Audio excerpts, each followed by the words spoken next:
me voy hacia el otro lado porque allí nos esperan nuestros contertulios para abordar el tema de hoy, la prisión permanente revisable.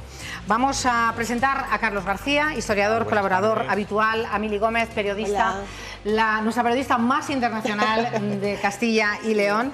A este otro lado está Carmen Drosa, que es abogada, penalista, bienvenida. Lorena Sagún, que es psicóloga. Y aquí tenemos al juez de vigilancia, a Florencio. Buenas tardes. Perdón, el apellido. De Marcos, perdón. Bueno, pues bienvenidos a todos. Vamos a intentar abordar durante poco más de media hora lo que está sucediendo, en qué consiste la prisión permanente revisable, y eso me hace remitirme a nuestro invitado, al señor de Marcos, al juez de vigilancia, que nos conceptúe, y también luego, si quiere la señora Pedrosa ampliar, qué es la prisión permanente revisable, de la que venimos hablando mucho las últimas semanas, de la que mañana se va a someter en el Congreso de los Diputados a un primer examen, a un primer debate con los distintos partidos políticos, pero sí que me gustaría que la ciudadanía castellano-leonesa supiera de qué estamos hablando exactamente. Cuando hablamos de prisión permanente revisable, tenemos que tener en cuenta que es algo distinto a la cadena perpetua.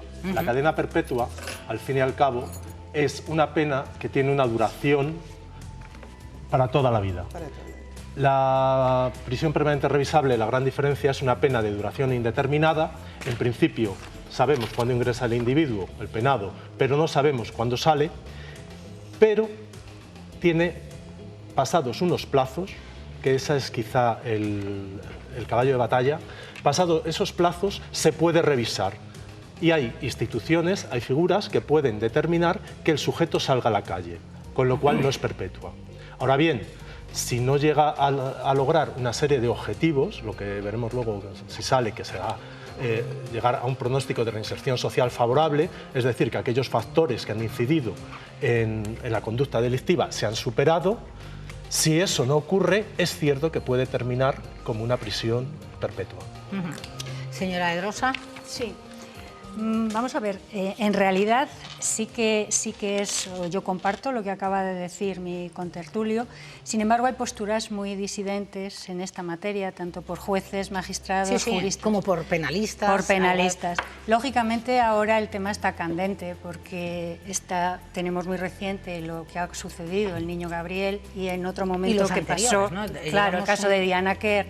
Entonces es un momento para regular esta ley o para derogarla, un momento un poco crítico, ¿no? Siempre dicen que legislar en caliente no es bueno porque la presión social es muy grande la que hay.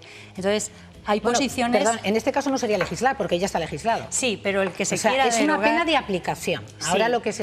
Mañana lo que se va a debatir a instancias del PNV y que se ha adscrito tanto el Partido Socialista como Podemos, es la derogación, anticipándose al recurso del Constitucional que planteó hace tiempo el Partido Socialista, pero que es una pena que está, de hecho, se ha aplicado en tan solo un caso, en los 3 años que lleva en vigencia, se ha aplicado en un solo caso, en el caso de David Oubel, que asesinó con una radial eléctrica a sus 2 hijas. Efectivamente, el parricida de Moraña es el único caso que se ha aplicado pues el año pasado, en julio de 2017, es el único supuesto que tenemos en el momento actual.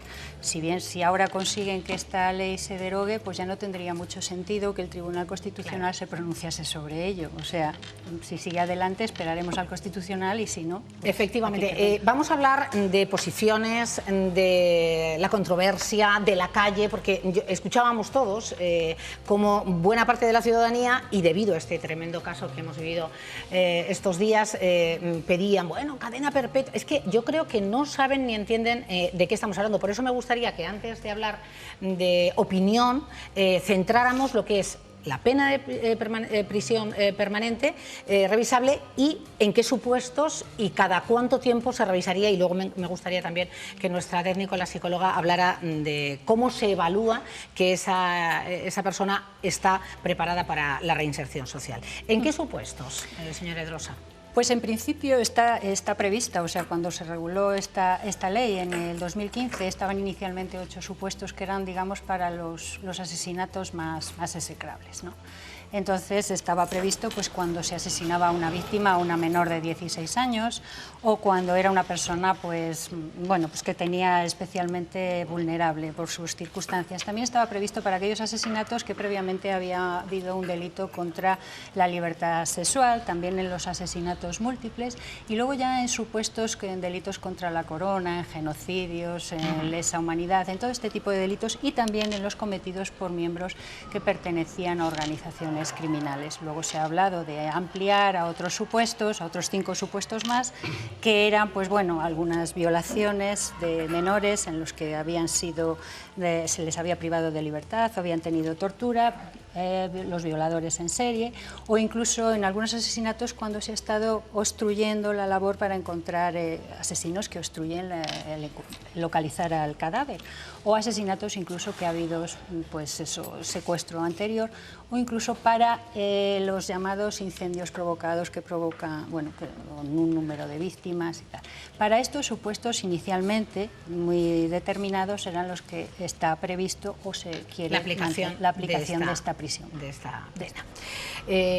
Me gustaría que hablara también nuestra psicóloga, porque hablaba el señor de Marcos que bueno, tiene que haber un examen, ¿no? Una valoración por parte de los expertos para ver si es factible esa reinserción social del que ha sido condenado a esta pena.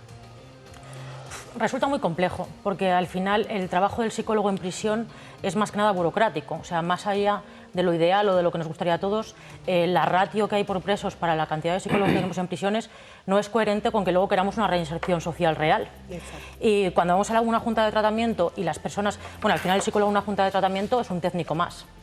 Pero poder tomar una determinación, incluso sabemos de casos en los que el psicólogo está en contra, y no porque considere que la persona no se puede reinsertar, sino porque ni siquiera se ha podido hacer un tratamiento psicológico en el que puedas comprobar si esa persona puede tolerar o no más el malestar, porque al final muchas de estas cosas son por un control de impulsos.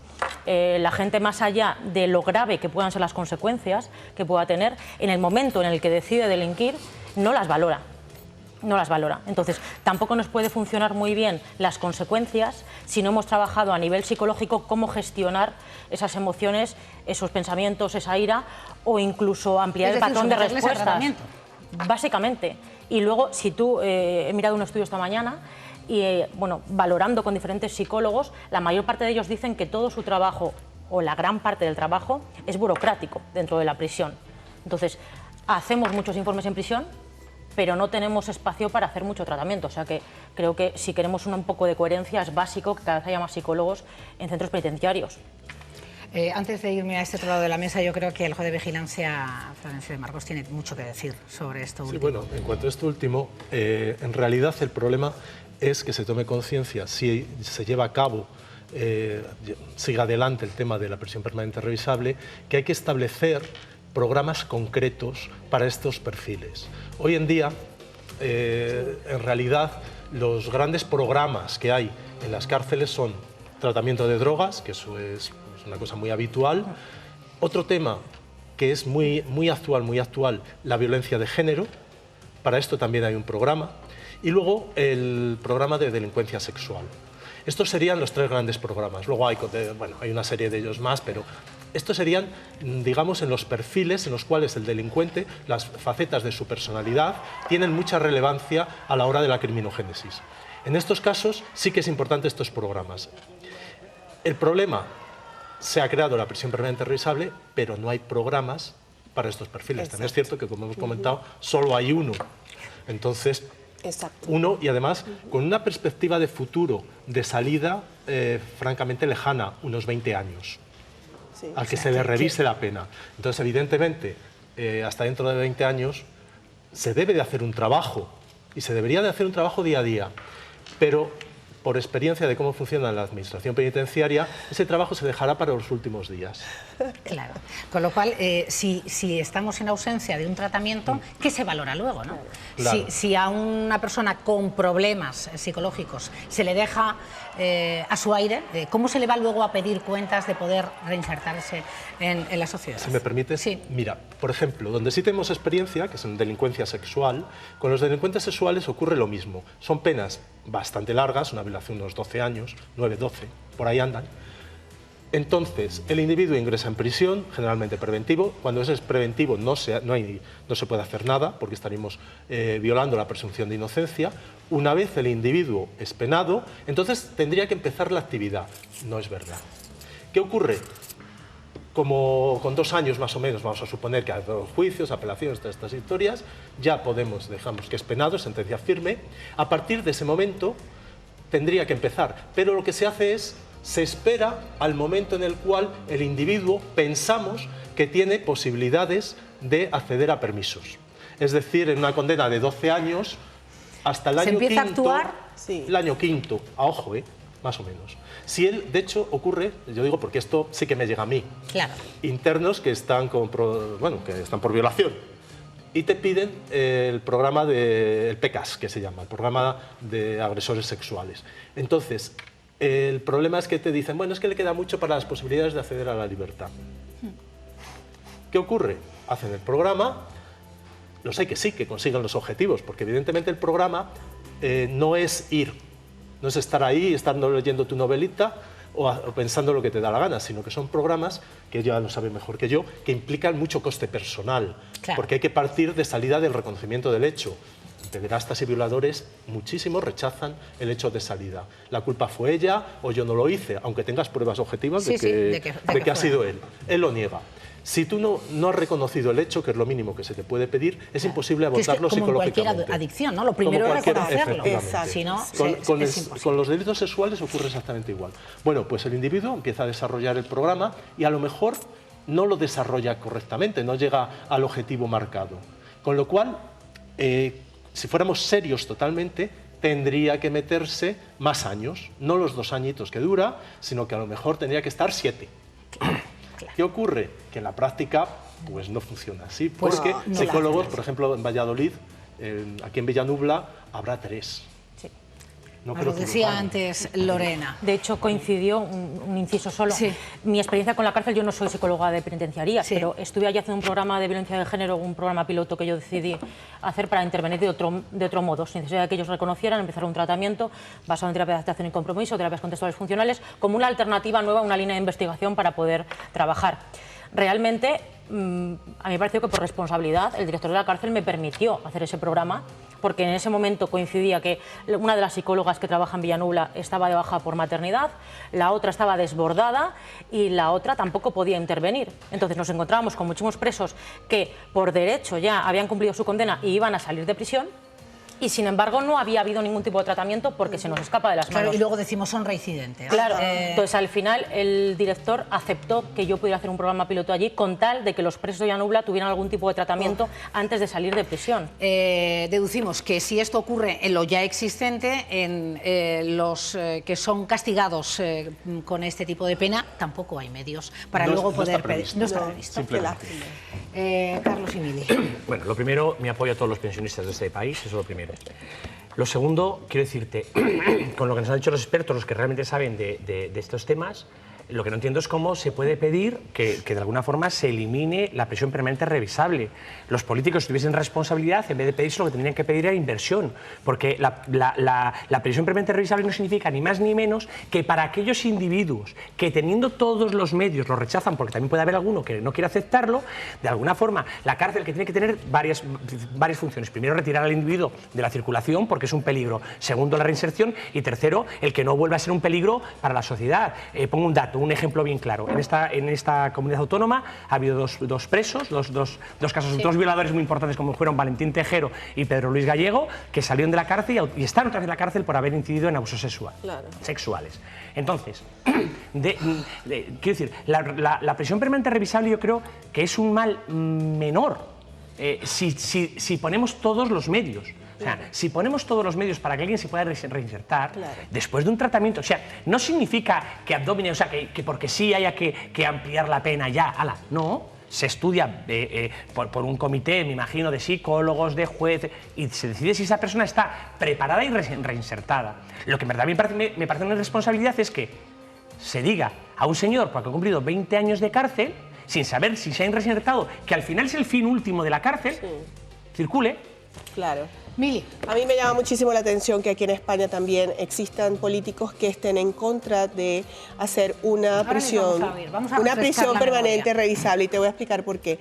Los casos que se ven aquí en España a nivel de derechos humanos son maravillosos.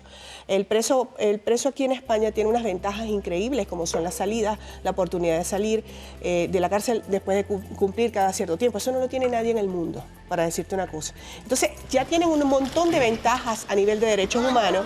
Entonces, no me vengas ahora que si yo la derogo es porque estoy a favor de los derechos humanos. No, yo creo que tenemos que trabajar a favor de los derechos humanos de todo el mundo.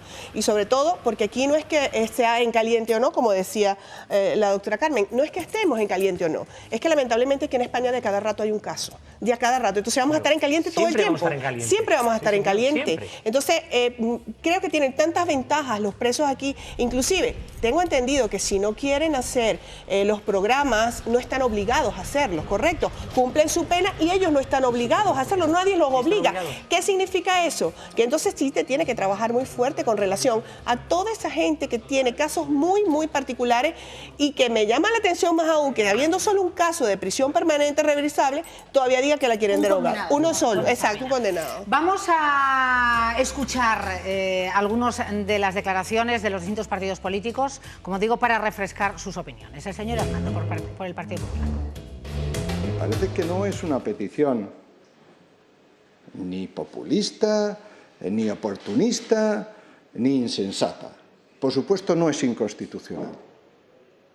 Y yo lo que le pido a los grupos sencillamente es que reflexionen. Yo ya sé las posiciones que ha mantenido cada uno en la Cámara. Lo sé, lo he visto, lo conozco. Lo que les pido es que miren sencillamente al futuro y que se pongan del lado de lo que piensa la mayoría de la gente. Esto no es una cuestión baladí, es que esta medida la apoya el 80% de los ciudadanos españoles.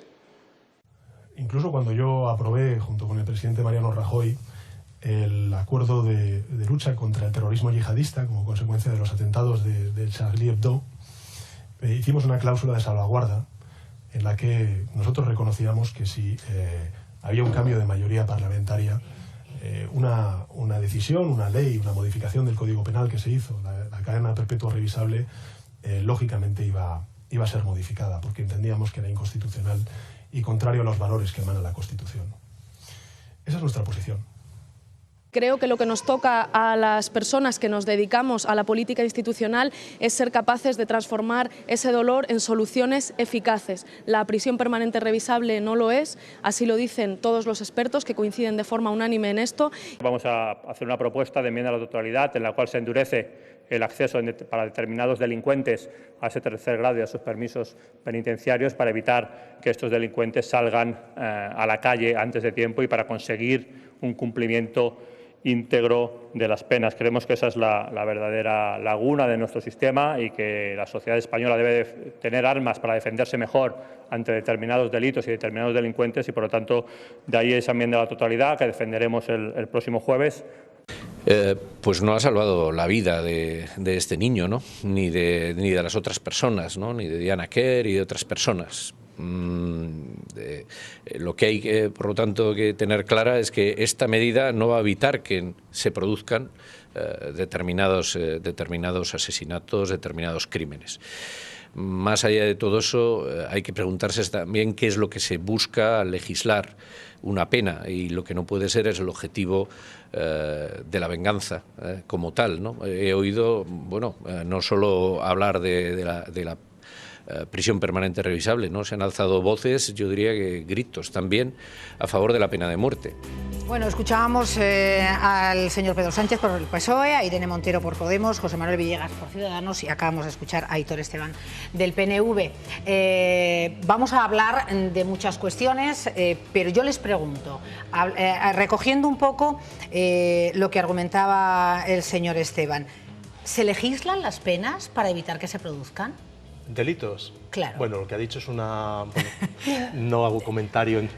Lo que ha dicho, si seguimos su criterio, se ha equivocado, ¿no?, al pedir la derogación de la prisión permanente revisable. Tenía que haber pedido la derogación del Código Penal. Claro. Evidentemente, el delito que más se comete es tráfico de drogas y robos.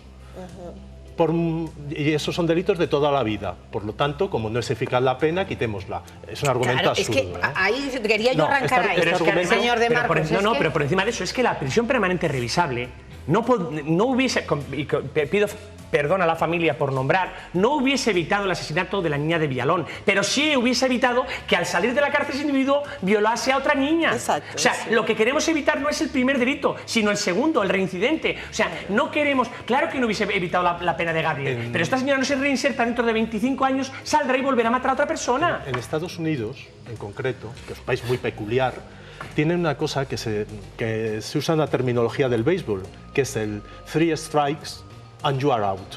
Eso significa que cuando fallas 3 veces al tirarte la pelota, te vas a la calle. Al delincuente, esto está en California y Washington seguro, al delincuente que comete 3 delitos, lo que pasa es que en Estados Unidos es muy amplio. Al tercer delito es cadena perpetua. De hecho, esta idea está un poco presente en la ley española porque una de las opciones de la prisión permanente revisable es cuando has cometido 3 asesinatos. Entonces, cuando hay 3 asesinatos, digamos, jugamos con la regla esta americana. Con la regla americana. Entonces, cumple esa finalidad. Claro, es que como todos insisten en no se evitan. No, bueno, vamos a ver, eso que están diciendo ellos, dicho más técnicamente, sería lo que nosotros llamamos los juristas la prevención general. La prevención general, que es la idea de que metiendo miedo a la sociedad no se va a cometer delitos. Esto es una idea de las muchas finalidades que tiene la pena. No tiene sentido, ¿no? Hay una película que siempre vemos el futurible, vemos el delito y le detenemos. Eso se llama prevención especial y se tiene en cuenta fundamentalmente a la hora de legislar. Luego hay otra cosa que sería la prevención general negativa. Luego existiría la positiva, que es la confianza del ciudadano de que cuando se quebranta la norma, se aplica la norma. Eso refuerza la sociedad. Eso es otra modalidad de prevención general. Luego está la prevención especial, que es la reeducación y la reinserción. Entonces, a la hora de luego está la retribución, la idea de que el que la hace la paga, el ojo por ojo, diente por diente, dicho en términos muy vulgares. Todo esto, a la hora de definir el delito y a la hora de aplicar la pena y ejecutarla, es lo que se tiene que tener en cuenta. Y hay que jugar con todos estos valores. Por eso no es tan sencillo. Claro, aquí se simplifica mucho. Sé que se simplifica mucho y se confunde mucho. Sé que queréis hablar todos, así que... Sí, claro, es que se está entrando en confusión, porque en realidad cuando dicen el apoyo hay que aprobarlo porque hay un apoyo muy grande de la ciudadanía, pero en realidad a la ciudadanía no se le ha explicado. Si le preguntas a un ciudadano de la calle para qué es la prisión permanente, te va a contar el caso de Diana Quer o el caso del niño Gabriel. No saben lo que es, entonces este apoyo es mediático. Pero es que el apoyo de la ciudadanía yo pienso que es porque simple y sencillamente se tiene miedo de que te ocurra a ti.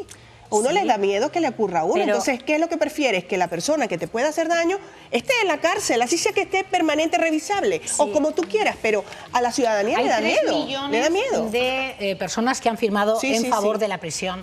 Entiendo que esas personas se habrán documentado mínimamente antes de... No, porque era una cadena que salía vía internet y bueno, pues se firmaba muy fácil. Bueno, no ha sido una cadena. Realmente el señor Juan Carlos Quer lo ha explicado muy bien en cada vez que tiene una presentación en televisión.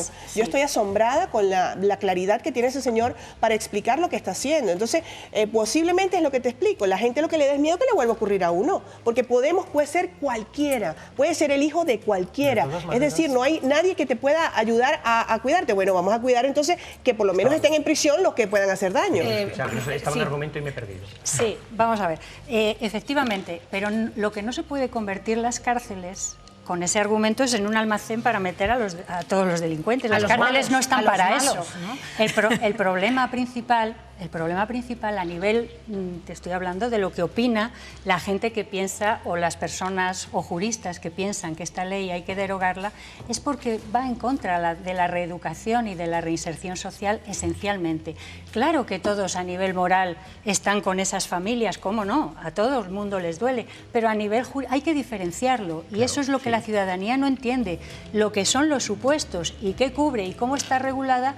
Y lo que en realidad está pasando, las firmas estas, yo creo, por lo que he oído y por lo que en mi entorno se da, la gente no está informada. habla solamente de los casos mediáticos, pero no de la realidad. ¿Por qué están en contra buena parte de los catedráticos de Derecho Penal que se unen contra esta Esencialmente porque pena? Se mantiene que vulneran estos derechos de todo preso, de reeducación y de reinserción social.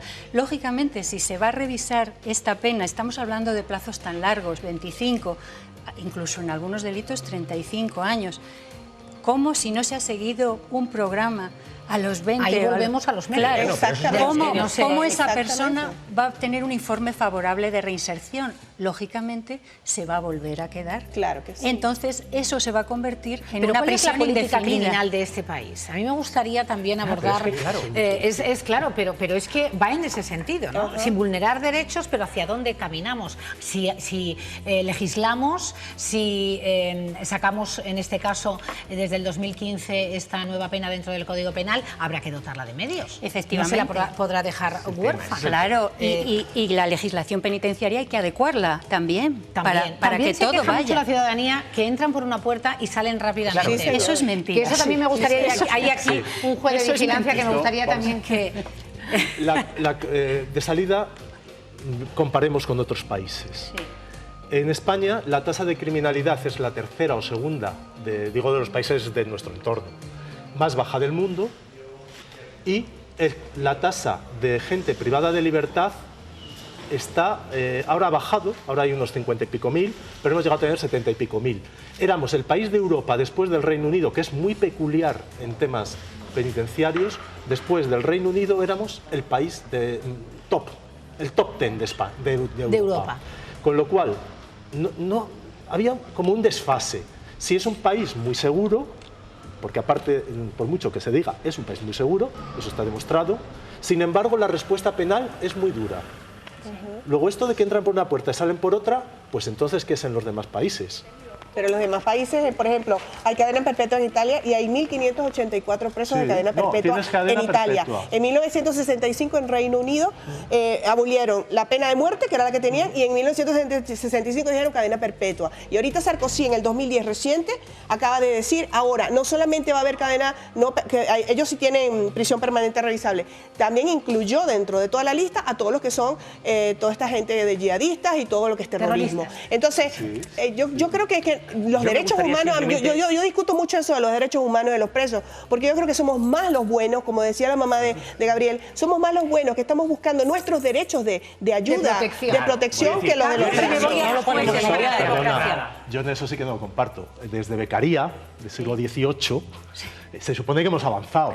Beccaria, que bueno, para la ciudadanía no sabrá quién es. Beccaria es un autor de derecho penal fundamental, que tiene un librito súper fácil de leer de los delitos y las penas. Desde entonces introduce, bueno, no es que fuera él, pero es una persona de la Ilustración, es el que expone de una manera más clara la necesidad de humanizar las penas.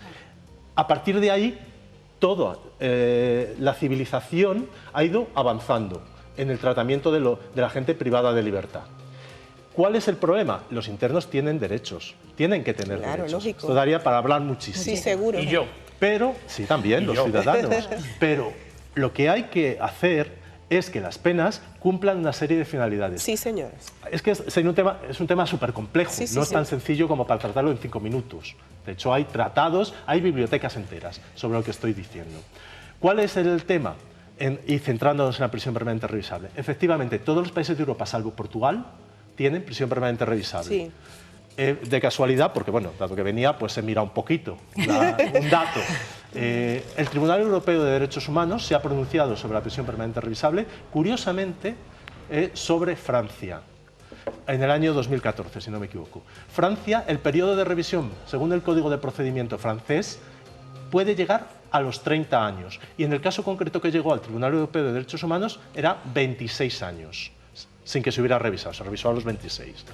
El pronunciamiento del Tribunal Europeo de Derechos Humanos fue que, en la medida que la legislación francesa contemplaba la posibilidad de revaluar al sujeto y, por tanto, se le podía dar una opción de reducción o de modificación de su régimen de vida, libertad condicional, para entendernos en términos vulgares, o tercer grado, en la medida en que la legislación francesa sí que tenía previsto esa situación, era factible esa pena en ese país. Yo solamente quiero decir una cosa. Muy breve, porque me quiero ir a Jueces para la Democracia. Yo entiendo que es verdad que los penados tienen derechos, y muchos. Y yo tengo también derecho a que el Estado me garantice que cuando ese penado salga de la cárcel, yo tenga las garantías de que estoy seguro. Quiero decirte, el que ha cometido el delito ha sido él. El que ha puesto en jaque la seguridad ciudadana ha sido él. Entonces, yo todos los derechos para los presos, todos. Y en este país creo que tienen muchísimos. Y estoy agradecido a este país a que tenga esos, porque nos humaniza a todos. Pero también quiero que cuando salga de la cárcel, el derecho a sentirme seguro prevalezca sobre su derecho. Claro. Pero tal y como lo tenemos planteado no funciona así. Claro, no funciona así. No, porque tú al final metes a alguien en prisión, el tiempo que está en prisión, si antes de haber tenido ninguna consecuencia, fijaros los delitos que ha sido capaz de cometer, una vez que está dentro de prisión y ya no tiene nada que perder o nada que ganar, que eso es lo que sucede a veces, o lo que puede pasar con la prisión permanente revisable, que ellos digan, total, voy a estar aquí 20 años de todas, esa persona solo se puede convertir en alguien todavía más peligroso dentro de prisión y sin ningún tipo de tratamiento psicológico o de intervención, porque no hay medios materiales, porque es totalmente incoherente, cuando salen con las mismas estrategias para relacionarse con el mundo y encima por más cabreados que cuando entraron. En contra, lo que tiene que pedir es medios, no Ignacio González, de Jueces para la Democracia. Le escuchamos.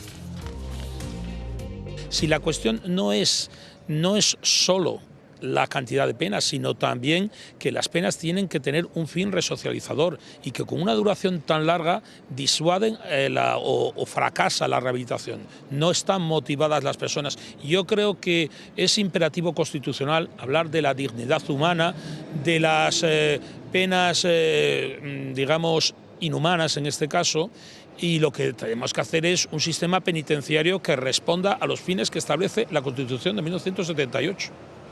Penas inhumanas, pena de prisión permanente revisable, ¿es inhumana? Según el Tribunal Europeo de Derechos Humanos, expresamente dice que no. No. Y por favor, una cosa. Perdona, Carlos, no es opinión si se esperara, mía. claro, si se esperara, lo acabas de comentar además, y si se esperara al recurso de inconstitucionalidad planteado por el PSOE, ¿qué diría? Creo que lo van a rechazar. Lorena. Yo creo que el matiz de que sea revisable es lo que puede hacer que tenga más sentido, porque eso le va a dar a él un motivo para intentar reinsertarse y que realmente, si le das los medios adecuados, podamos lograr que esas personas cuando salgan a la calle de nuevo... ¿Qué más importante? Sí, señor, muy bien, sí es así. Carmen Edrosa. Yo insisto, y no es por llevaros la contraria. Que no pasa nada. Tiene que haber opiniones de todo tipo, como la sociedad y como las instituciones y los partidos políticos también. Pero efectivamente, conforme nos ha dicho ahora el representante de Jueces para la Democracia, y como ya he adelantado yo antes, esta pena no va dirigida o vulnera el principio o el derecho esencial de reeducación y de reinserción social.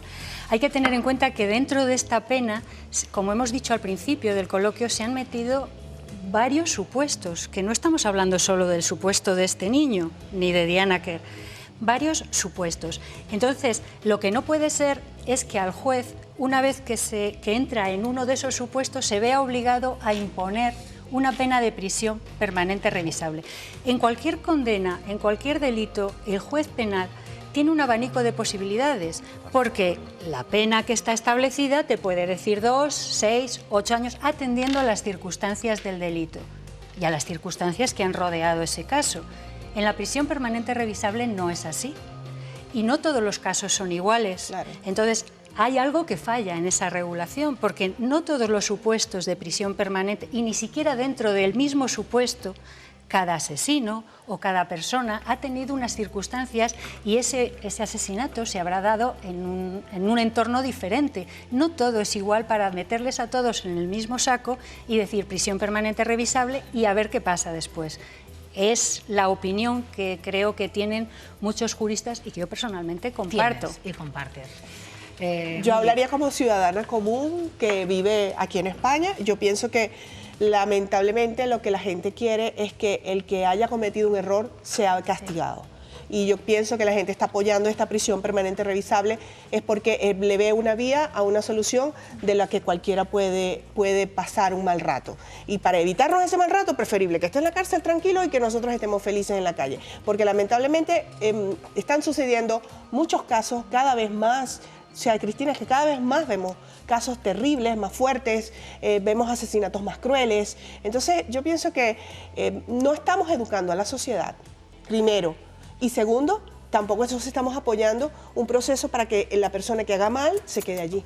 Se queda en la cárcel. Lo he buscado en este momento porque quería decirlo prácticamente textualmente. Cuando ha dicho el representante de Jueces para la Democracia que una pena excesivamente dura no nos reinserta, no sé, que tiene sus derechos, pues me he ido un poco a las declaraciones de que esta semana ha hecho el señor que ponéis en pantalla, el asesino de Diana Kerr, el chicle, que dice, manda una carta a sus padres y dice, me van a pedir homicidio, pero a los 7 años ya estaría fuera. Además, por favor, no concedéis entrevistas por menos de 10.000 euros. La negociación. Y yo miro al juez de vigilancia. Y te contesto. Vamos a ver. Y en esto voy a ser crítico con vosotros, medios de comunicación. Vendéis películas a veces que no son verdad. En España estáis diciendo continuamente en todas las cadenas, la gente de 70 años no entra en la cárcel. Pues yo os puedo presentar a muchos. Entran. Que entran y están. Y están una buena temporada. Otra de las medias verdades, falacias. En España no se entra si te cae una condena de 2 años. De menos de 2 años o menos, sí. Hay ejemplos, y uno muy famoso de Valladolid, que tú sabes a cuál me refiero, que no es verdad. Entró y además en 2º grado. Por lo tanto, son cosas que se venden. El tema de los permisos. Los permisos, el primer presupuesto que tienen que tener, aparte de buena conducta, es tener cumplida la 4ª parte. Vendéis también habitualmente de que se sale de permiso por buena conducta. Eso es mentira. Los violadores, te iba a decir un taco, son unos tíos de allí, se portan fantásticamente. Claro. Y no salen de permiso. Entonces hay algo que nos falla, porque no es exactamente así como lo que se está vendiendo o la creencia popular. Claro. Los permisos tienen que tener un primer requisito, la 4ª parte del cumplimiento, y tener buena conducta. Ahora bien, esto no es suficiente para salir de permiso. Hay que valorar un montón de cosas más. Y en muchos internos... En este caso lo valora usted. Claro. Lo valora primero la Junta de Tratamiento, pero esa no vale suficiente. Ellos me lo elevan a mí y yo soy el que decide en última instancia. Y evidentemente yo no valoro el que tenga la 4ª parte, eso es lo primero que miro, porque es un presupuesto. Claro. La Junta de Tratamiento pasa de ellos si no tiene ese requisito, porque es una chorrada decidir sobre esta materia. Y me va a decir, hay una serie de motivos, y yo voy a valorar esos motivos, que pueden ser los violadores o los maltratadores, que son perfiles, bueno, muy normales. No asumen el hecho, tendencia a la autojustificación, distorsiones cognitivas. Todas estas historias, lo que te está diciendo que es un señor, que he dicho en términos vulgares, que ni está arrepentido y que pasa de todo. Y en ese tipo de y que es una persona muy buena.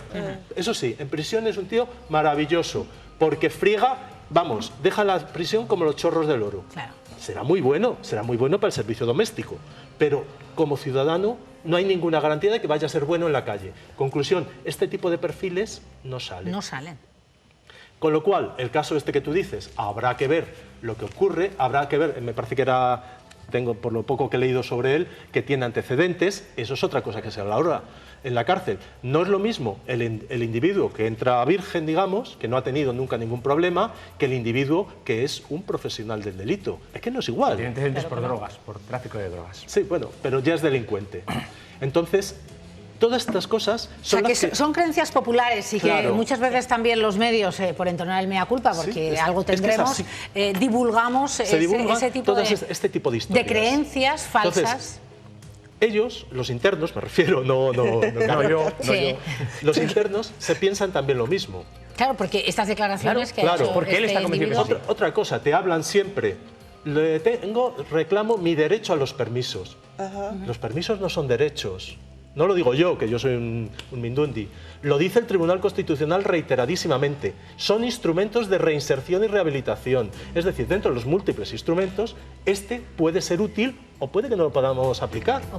Pero no tienes derecho a salir de permiso. Interesante también esto último. Son cosas que hay creencias falsas. Pero yo, por ejemplo, veo que aquí hay tantos beneficios para el reo, perdona, como estas salidas maravillosas. Pero también no estoy de acuerdo. Nosotros en el sistema europeo, y también te puedo hablar del sistema americano, porque por circunstancias profesionales hay una inyección que ya es letal.